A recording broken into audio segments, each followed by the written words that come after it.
All right, thought I'd make a quick video to share some learnings I had around trying to get dry air into my small shop here. So if you've seen any of my other videos, I built this elevator here, took out a staircase and made access to this big storage area I have upstairs. I used that to take up my air compressor. I put it over in the corner. It's all wired off of a 30 amp 220 switch, which I wired an on-off switch here so I can control the air compressor from downstairs. And then I ran the hose, which I'll show you in a minute, over. It comes down this far left side and then goes through kind of this cooling setup that I have with these drains at the bottom, and then over to a 3-stage dryer, back up into the attic, and then it feeds some various air drops around the shop. So prior to this, I was just using a guy like this right at the unit, and it catches some water, but kind of what I've learned, and many of you probably know better than me, is that as the air comes out of the compressor, it's really hot, and here in Houston it's really humid, and it needs at least 25 foot of line to kind of cool down and condensate to capture all of that water before you really go through your kind of water separator and then into your tool set. I'm going to be running a plasma table here in a couple of months, so I was trying to get ready for that. So again, what I have is I have 25 foot of 1/2 inch hose that comes from the compressor that's basically over above this TV area. The hose runs along the wall and then across the floorboard and over here, and then comes through this copper cooling setup. And the way this works is that as the air kind of rises on each one of these, the condensate forms and then drips down the leg.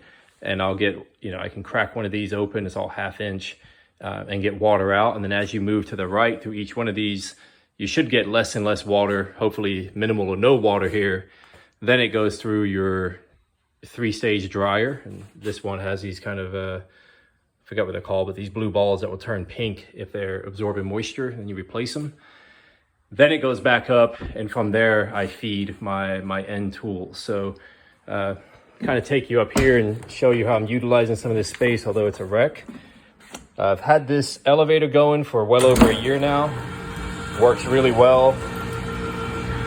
You can hear it's really smooth and steady.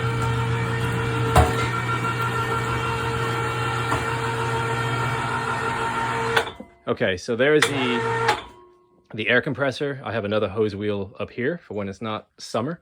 The shop downstairs is air conditioned, or the garage is air conditioned, but this gets hot. So air compressor there, hose runs around, over, and that far hose is going into the left-hand side of that copper cooling. This right one comes over. That's the exit feeding the air hose, but it comes up here, runs along, over, and there. And then this air hose runs across the shop and feeds another drop over there by the lift. So this is a bit of a mess. I just have woodworking tools up here. I can bring them up and down depending on what I'm doing downstairs, or in the winter I just work up here. But that's a bit of how it works. So again, really making sure you have, hang on.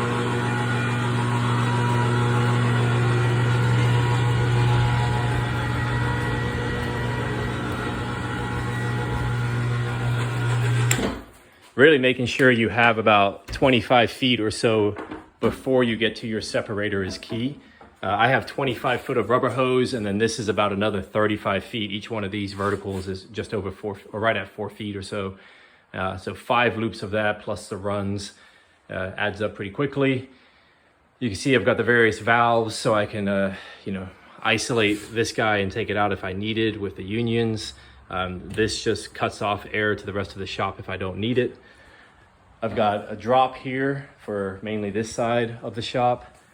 And then these bend pack lifts need air to operate on anyway, just to release the safety catches, not to go up and down, not to go up. But I have another drop here, which I can, again, plug in. You just need like 40 PSI to release the latches. But anyhow, just a bit of an update. And if you're struggling with any air setups, this is working really well. There's a hell of a lot of soldering, which I kind of underestimated, but enjoyable process, so nothing too bad. All right, if you have any questions, let me know. I can post some links to where I got this air dryer on Amazon.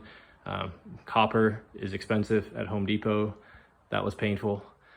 But anyhow, good luck with your setup.